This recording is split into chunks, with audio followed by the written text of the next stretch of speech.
give a couple more years, this road will not be a road. Mm. Got all washed out. Mm-hmm.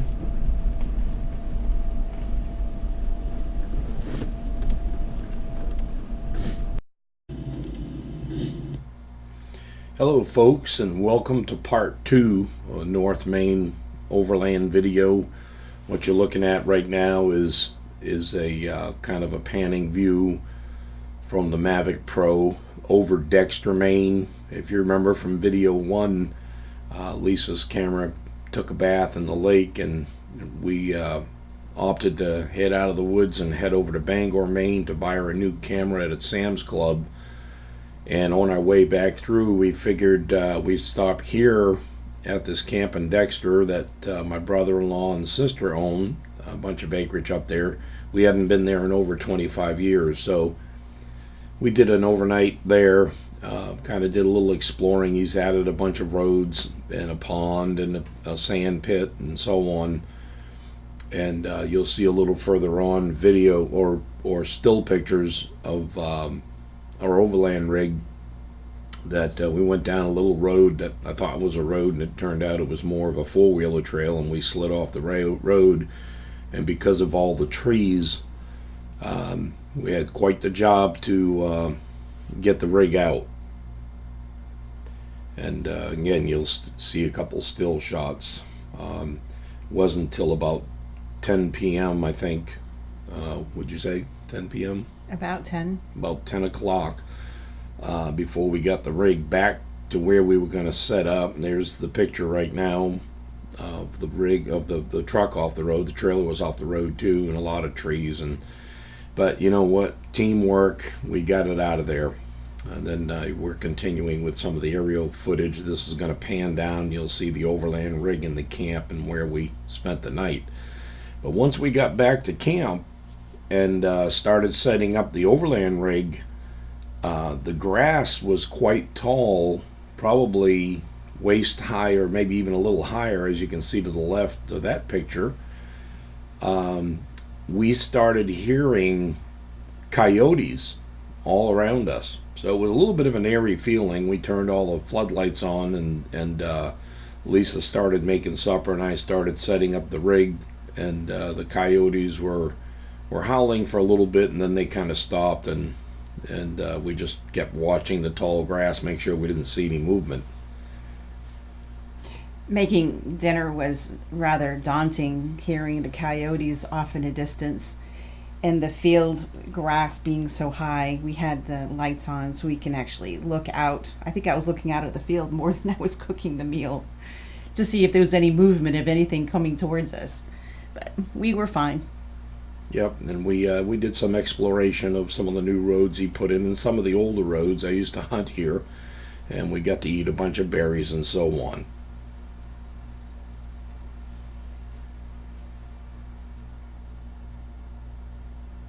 I love seeing the moose on the side of the road. Saw quite a bit of moose during this trip. Here we're flying with the Mavic just over the grass in kind of an open field he has. I believe he had about 500 acres out here. Really nice location in Dexter, Maine. And there you can see his camp. It was built more to be a hunting camp and a little retreat. Back in the day, 25 years ago, I used to hunt out there with him and a bunch of other guys, and if I remember right, there were times we had like 16 guys out there. A very high population of deer, so we were very successful. We took a nice walk before we left out to the power lines. Ate some blackberries and took some pictures of flowers. It was fun. Yep, very, very nice out there. And so anyway, there you have it. Dexter, Maine, our quick stop. And thank you, Nan and Don. We appreciate it. And we'll probably be back.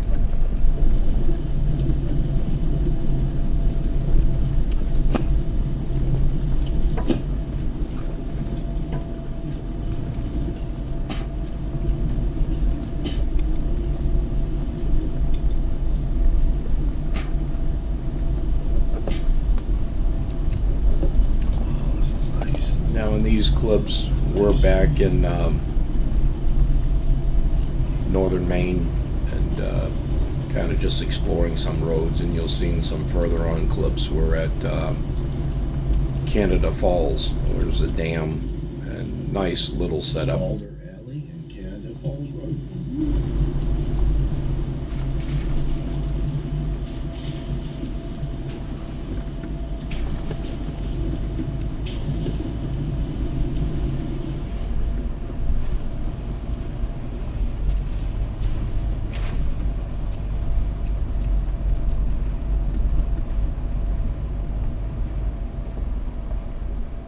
That rock.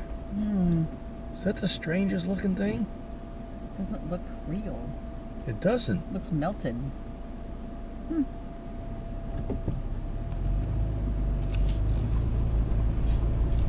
Kind of wish we took the time to get a picture of that rock. I used to do that. Know why we didn't. Holy crap. Holy crap.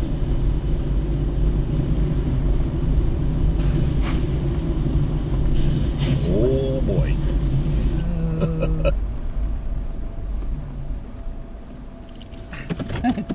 You went over it. Yep.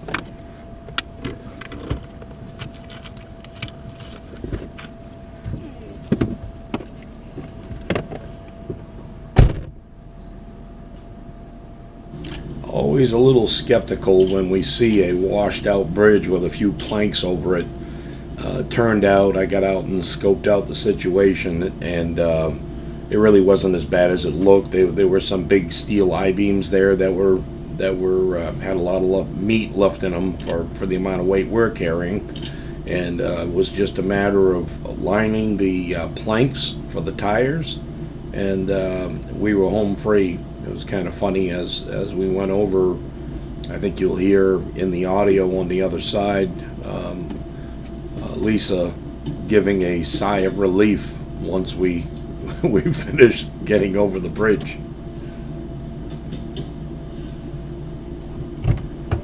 Just hope we're not about to learn something. No, it's actually big steel I-beams under everything.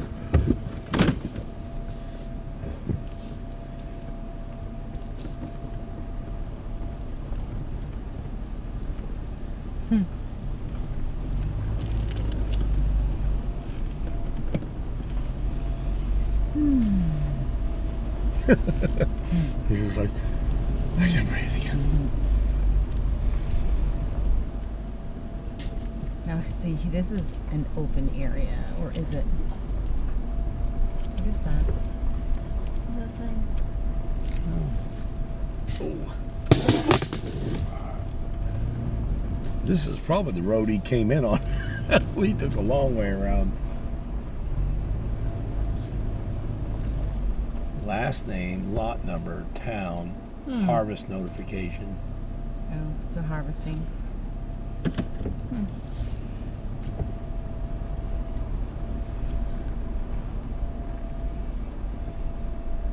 We were kind of sorry that we didn't get to explore more of those roads, and it wasn't until we got back and I started putting this footage together when I realized how much we did miss.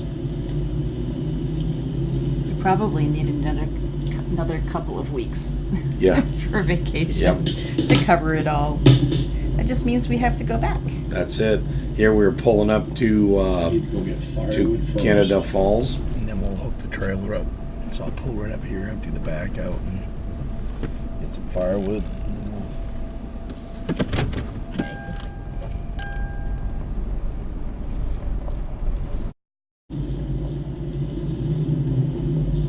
And here I'm off to get firewood. Got to learn to do more types of footage. Maybe get a couple of cheap GoPros to put on the truck so that when I actually pull over and start sawing, you can see me cutting wood instead of just looking out the windshield. All part of the live and learn. At least we know what you're doing. Yeah. It's not my toothbrush, folks. That's a chainsaw. And as you notice, I only took dead wood that was already down.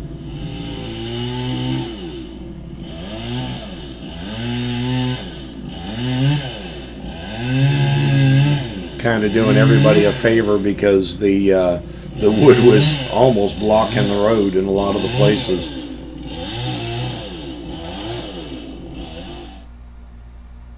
You look here, it's pretty cool. I call it kind of like the dancing sunlight in the trees. Pretty neat. Heading back to bring the wood back to camp.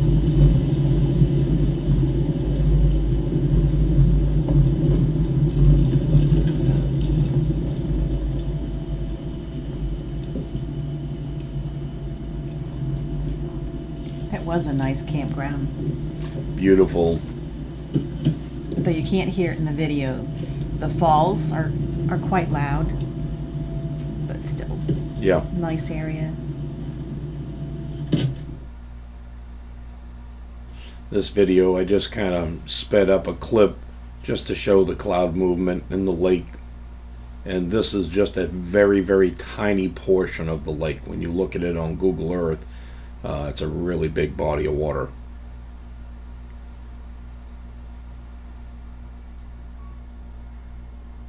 Supper, as usual. My wife's a very, very good cook. That explains why I weigh so much. Well, thank you, honey. This is a view kind of from the dam looking downstream. Another clip of the meal we ate. Evening on the pond. Now this is kind of funny. You're going to hear my wife laughing because we needed to replenish the water for our general water for showers and stuff. And rather than tearing the whole or packing the tent all back up and doing everything that you normally do when you leave, I said, well, heck, maybe we can just pull it right to the lake, and I'll let the video tell the rest of the story. It was kind of funny.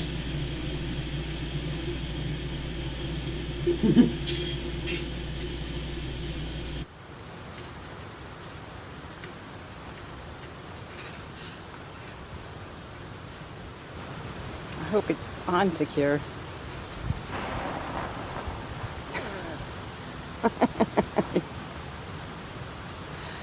Oh goodness, right in the water. So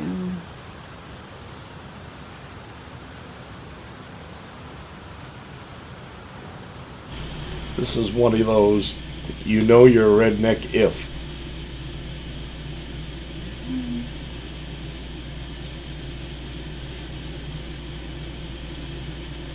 And by the way, the little trick worked out perfect. And it was kind of neat because we joke about we still have half a tank full of that water from northern Maine, and we're back in Florida, so kind of like we brought a piece of it back with us. And I was concerned that there were going to be little fishies in there. Right. What I did is the take-up hose I put on a rock with another big rock over it, so it was taking water in about 6 inches off the bottom, so we didn't have any issues. You can see those little blocks where the wheels are going to go. I actually laid them there to mark where we were because we had all the stakes in the ground and the pads down for the jacks. So when we put it there, it was perfect. Another view looking away from the dam downstream. We met this guy out there, a guy named Chris. He was fishing that evening. I don't know if you can see the moose in the center of the photo here. That's another view of the dam. And we're taking off with the Mavic. Doing a little fly around. Again, you can see the dam in the foreground.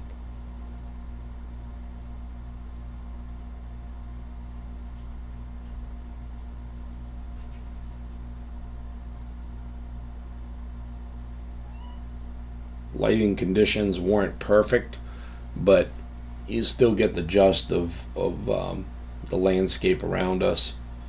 And as you can see, a lot of washed up dead wood. Years ago, Lisa and I stayed at Moosehead Lake at Spencer Bay Campground, or Casey's at Spencer Bay, something like that. and we found a cove. I want to say it was Lily Cove, and there was so much washed up dead wood that was approximately 4-5 feet long. We were able to build a raft from the materials there on the beach, and we floated around on it. And then when the waves got big, it broke apart. But we had fun. That was a lot of fun. It was. You can see the mountain in the background. Of course, I'm panned down because my mission with the drone at this point was kind of checking out the marshes and looking for moose. I never did see any moose, and I reviewed the footage over and over on big screen to see if maybe I missed it looking through the VR goggles, but never did see any on this portion of the trip. We saw a lot of moose. We probably saw at least 5 or 6 moose in the whole trip, but just not on this lake or this campsite. And the other couple that was there, they had seen a moose swimming across the lake. That was the day that we got there. right, because they had a little motorboat, and you might even be able to see it here. Yeah, you can. If you look to the left on the water's edge, right before the boat ramp, that was Chris's little boat, and he was. They had taken a ride and saw a moose swimming across. And it's amazing how fast a moose can move through water. I was completely impressed.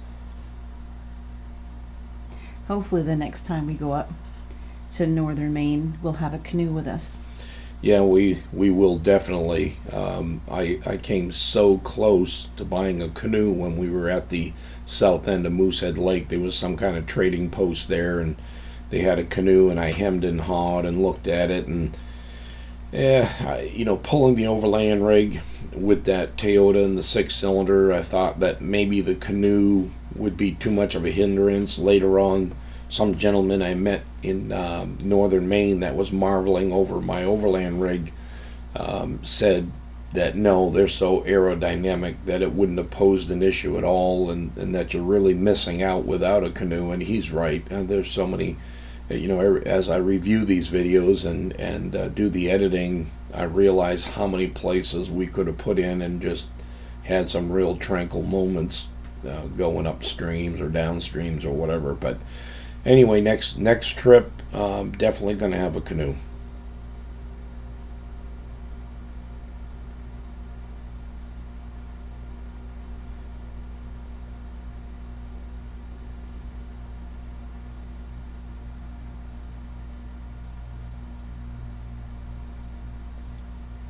This view is again downstream from the dam, and right about here we're actually flying over Chris's campsite. And the next morning he asked me, well, did you have a drone?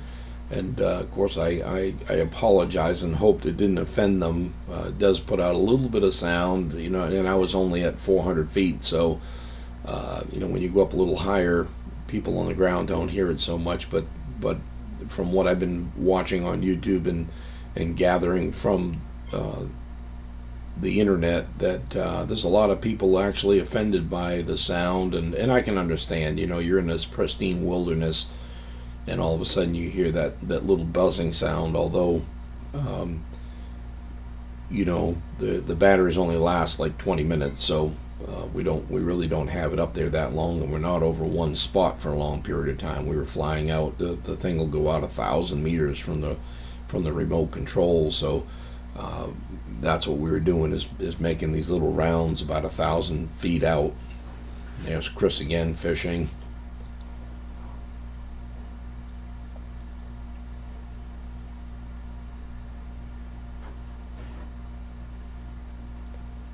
As we're flying into the dam, you can see in the center of the screen the little opening where the road comes up. Our rig is just to the right, and that little building houses a generator.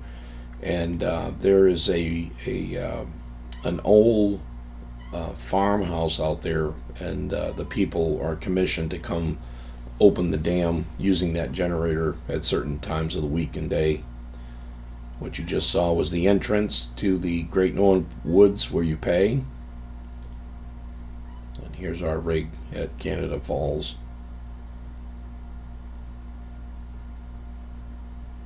Those little green frogs are all over the place. Chris walking towards his boat with his daughter. And then there's our setup. This particular morning that I flew, we had rain the night before, and I think we had a little rain that morning, didn't we? It was rainy, yes. Yeah. So we set up the tarp. Eventually, we want to get one of those 270-degree tarps to go around the rig, but we got a little nylon tarp now, and then we have that pop up, which works out good. Gives you a dry place to sit and chat and whatever. As we go, we're noticing that there are things that we would like to have in the future. So it's just a piecemeal thing. Yep. Eventually we'll get it exactly as we want it. Hence the name Live and Learn. Every minute we spend out there, we're learning something, and we're tweaking the trailer and the truck.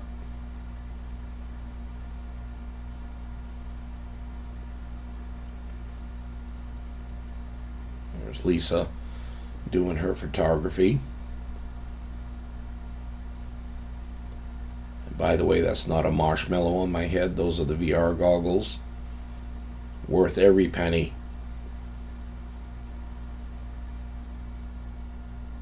If you're prone to motion sickness, though, we're finding that it's not really for everybody. Right. There's a picture of our firewood and the fire. Such a beautiful spot. Found that heart stone and a stone in the shape of Maine.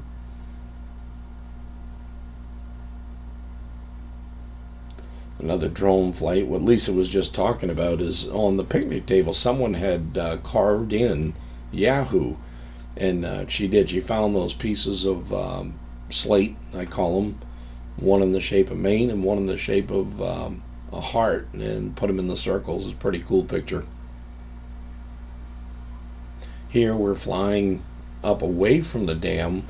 I wanted to see what was on the sides of this road, and I found this bog and decided to turn off the road and fly over it. Again, looking for wildlife, deer or moose or anything for that matter, and never saw anything. But as I get up here and pan over to the left, I saw a strange, for me, a strange shape. Clearing. It was almost a perfect a rectangle, and usually out in the woods you don't see perfectly symmetrical spots where they harvested wood. So I don't know what the story is behind it, but you'll see it here shortly. And by the way, when you hear the cat in the background, we put her outside of the office we're in doing this because she kept rubbing up on the microphone, and now of course she wants to be with us, so she's on the other side of the door crying.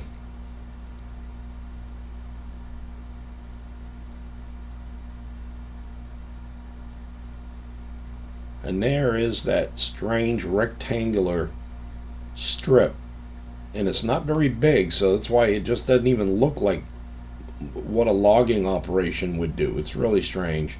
And there's another one beyond it.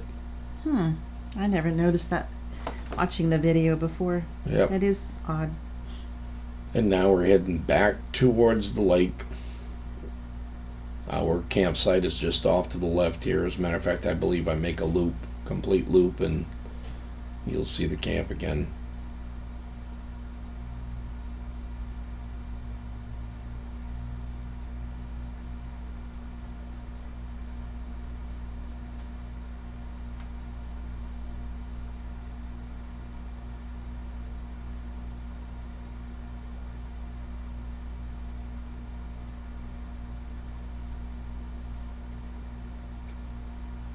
Having the Mavic Pro when you're on an excursion like this is really cool, because you don't ever get this perspective unless you go to the top of a mountain. Well, in most cases there's no roads to the tops of the mountains. You would have to hike up, and even then, if the tops of the mountains haven't been harvested, or they're not mountainous, meaning granite on the top, you can't see any of this. So being able to send the Mavic up and look around, it gives you a whole new perspective of where you are and what's around you. And obviously, and our technical era, we have Google Earth, which is really cool, and that's when I came home and started looking for Canada Falls on Google Earth, is when I realized how many roads we didn't even touch, and kind of made me anxious to go back and explore the roads that I didn't get to see.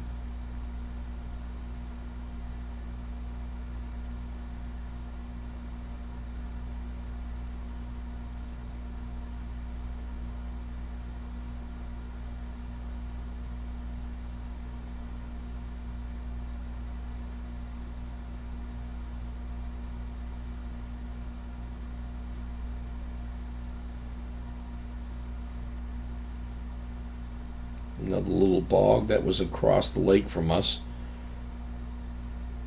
Decided to follow that and look, and like I said, I've taken time and looked at it slowly, almost frame by frame, and never did see anything in there. I didn't see any moose or deer or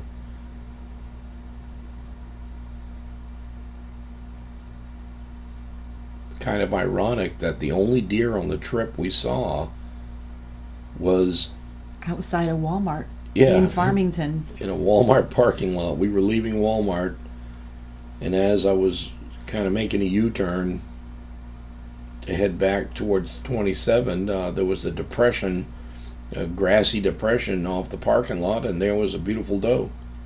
And we never saw a bear. Nope, that's right. We didn't see one bear. We live in Florida, and we see bear in our yard all the time.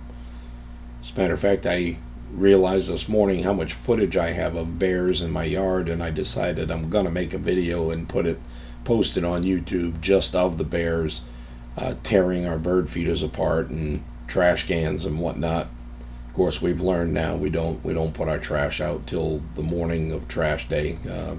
Saves a lot of grief and aggravation, and it keeps the bears away.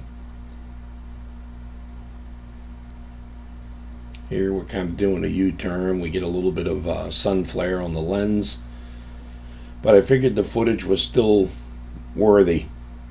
There's the dam flying directly above at our campsite, the generator shack.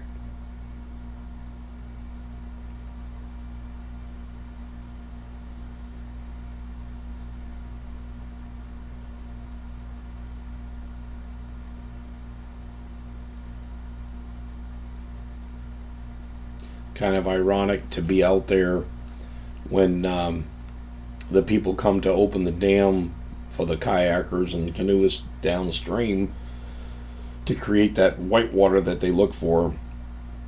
They have to set off a siren, and here you are in the middle of the Maine woods with no sound at all other than the wildlife and the wind and rain, and then to have that siren go off is kind of ironic. Again, sorry for the lens flare here, but I wanted to get that mountain off in the distance.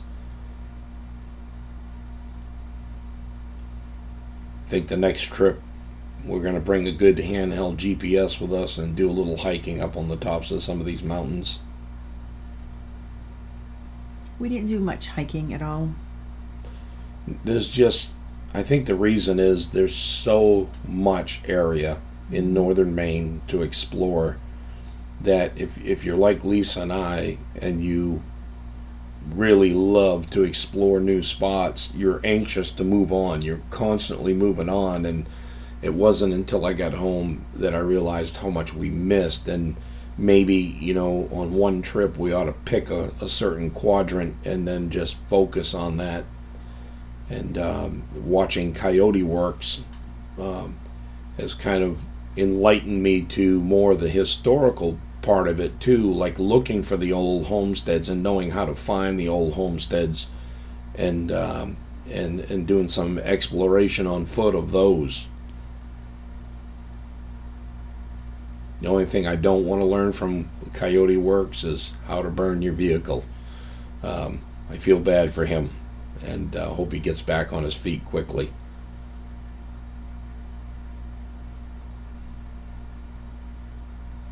If you haven't seen that yet, you need to watch that video. Very impressive. Burnt that Jeep right to the ground.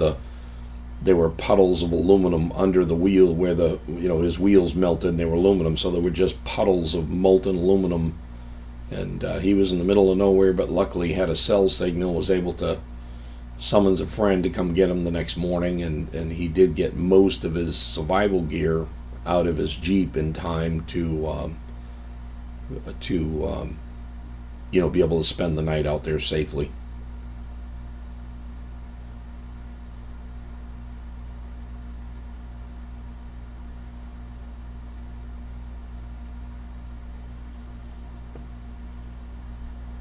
Lisa and I have definitely had our share of trials and tribulations, as you see some of my other videos, and the trailer being a prototype and taking it out west last year and having it literally disintegrate on us, and we cut our vacation short by about 2 or 3 days because we just got fed up with having to patch everything, and we decided to head home. But watching I Am Jake, another great channel, and Primal Outdoors, and Jason on Primal Outdoors, and Coyote Works, some really good channels.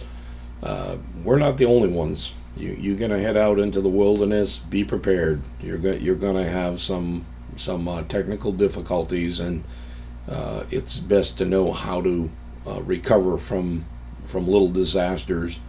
And that's all part of it. That's all part of the living and learning experience. It's all part of overlanding, and I don't think it would be the same without it, because you've got a little bit of adrenaline all the time, wondering, am I going to get out of here? And I think that's what makes it exciting. I think life is lived on the edge.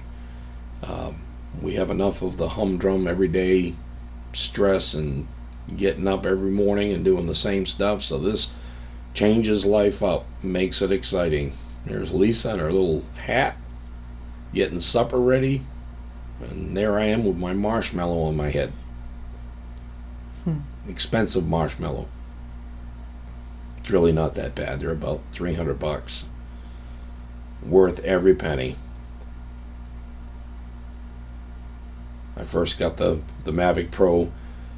I have just a regular Android, and it kept pixelating. Well, if you can't see what you're videoing, you might as well not even be in the air. So I got frustrated. And everybody said, get yourself a set of VR goggles. This is another little campsite after we left Canada Falls that we found, and you'll see, and I apologize that the footage is a little bit blurry. I think my fat fingers must have hit the edge of my phone and probably took it off automatic focus, but it's still some pretty footage, and so I used it anyway. There's the rig. Lisa's getting ready to make dinner. Found this little marker. We don't know if it's a grave marker or just some kind of remembrance stone. I think it's a remembrance stone of Yeah. someone who worked in the woods. Yep. And if you go back to that little clip, you'll see the name and everything. I kind of wrote it because it's hard to read. Now, we didn't camp here. This is where we just had dinner. Had lunch. Or lunch, actually. Yep, and took a bunch of pictures and headed off. But it was a fantastic location. Kind of warm during the day because there's no tree cover there. So it was a little bit, and it was a unseasonably warm trip for us in Maine. Maine was relatively hot this summer. We were hoping to get away from the heat, but I think the scenery really helped us to appreciate our vacation anyway. Yep, and being in northern Maine is a lot cooler than being near any of the cities. So it was definitely tolerable.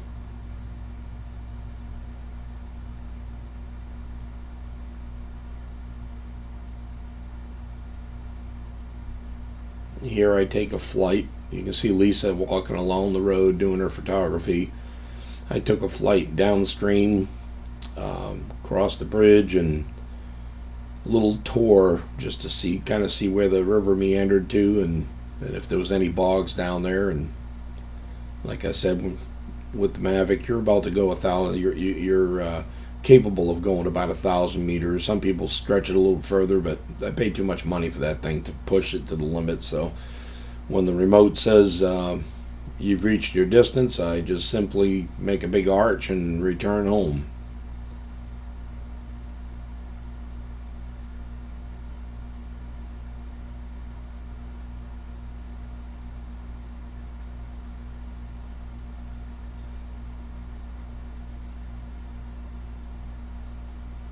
such beautiful country.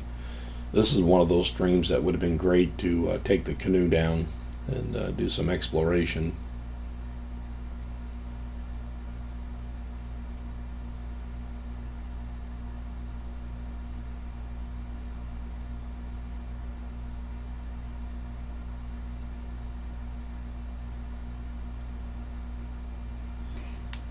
Wilderness is vast up there.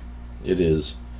It's also amazing how much of that acreage, I mean millions and millions and millions of acres, that have been harvested, and maybe even more than once. And one of the things we did on this trip, which was kind of cool, is we visited the old abandoned trains between Lake Chamberlain and I believe it was Long Lake, Long Lake, or something like that. Anyway, old steam engines that were left right before the Depression, or right during the Depression. And I've got my whole heritage is, stems from northern Maine, from St. Agatha, Hamlin Plantation, Frenchville, all that whole area. And all my grandfathers and great grandfathers and other relatives were all part of that logging industry up there, back when they used to do it by hand and pull all the wood out with horses and sleighs. And then of course they put that tram in, which is an impressive sight. You'll see some footage a little further on and some still shots of it. But it's amazing how much of the state has been harvested. And of course, you've got growth that comes back that might be 50, 60 years old.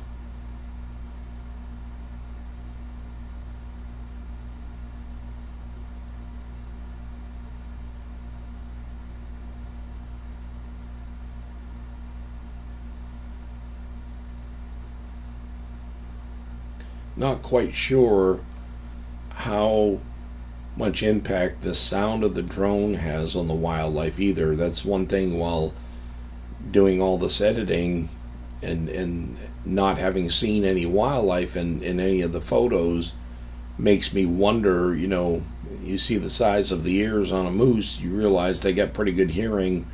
Do things in the sky, especially odd sounds like a drone, does it spook them away and that's why? Or, well, as vast as this picture is, you would think that if they got spooked, you would see something running.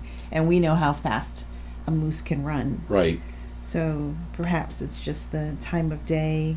Could be. Yeah.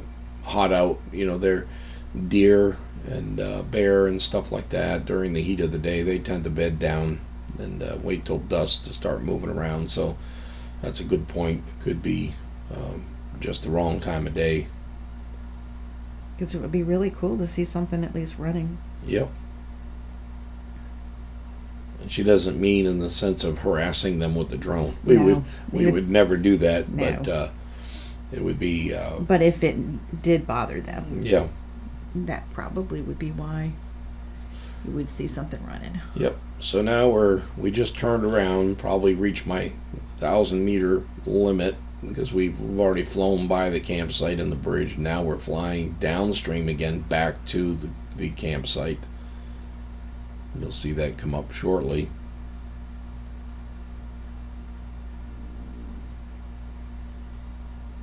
Didn't get to do nearly as much fishing as I wanted to do. Again, I think it was that excitement of just being there and trying to find the next discovery.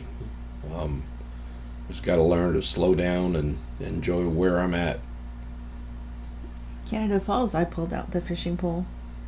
Did you? Yeah, just little minnows and such were tapping at it.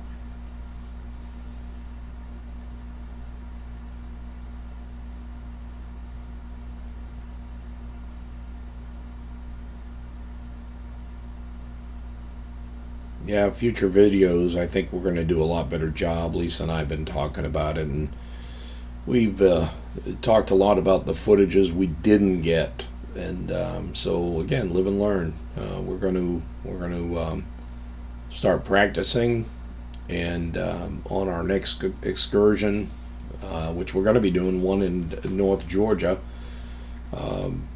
Is it the third week in October or something like that? But anyways, we'll bring our gear with us, and we're hoping we hit the foliage right up there, but we'll try to get some better footage of the truck and the trailer going by, and you know the routine, and with the drone, obviously.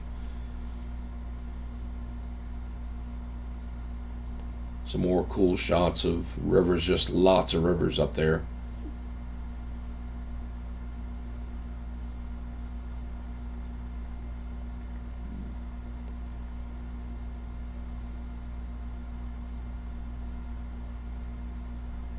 I always make fun of Lisa for squatting down so low when she does some of this photography, and I call her the squatter photographer.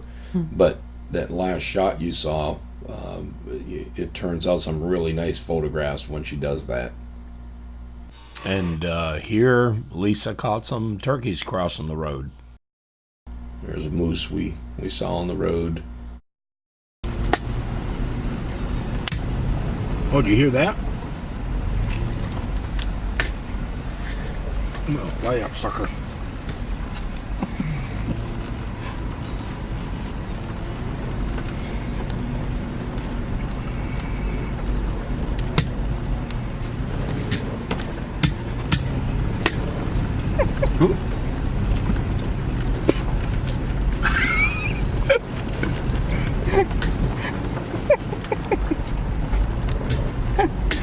We're gonna miss bear and deer crossing in front of us in the road because you're swatting deer flies, are they?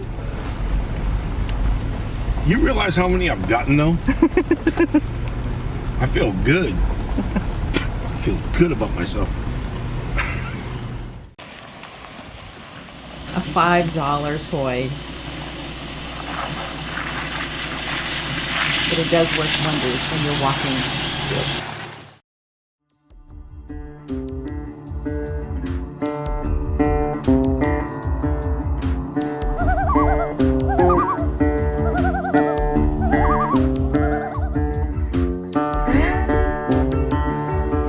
Okay, are you ready? I might be wearing the same shirt as before, so, but hey, Doesn't matter. doesn't matter. It's not the same day. It's So. following your face. Remember, it's following your face. I don't know. Well, we go like this. Go, boop. Jump in your thing. Still following your face. What the hell? That's. You must be better looking than me. No. Okay, in 3, 2, 1. Okay, folks, that does it for episode 2. And we thought there was going to be 2 episodes, but there's going to be 3 episodes. This got a lot of footage, and don't want to drag it out to bore anybody to death. So I figure I'd break it up into several episodes, and I think 3 will be it. We'll see. Got a bunch of good footage and pictures left to add in there, and hope you enjoyed this one. If you did, thumbs up, subscribe, and leave some comments. Let us know, and we'll see you on episode 3. Safe Right. travels. Goodbye. Yep. Have a good one.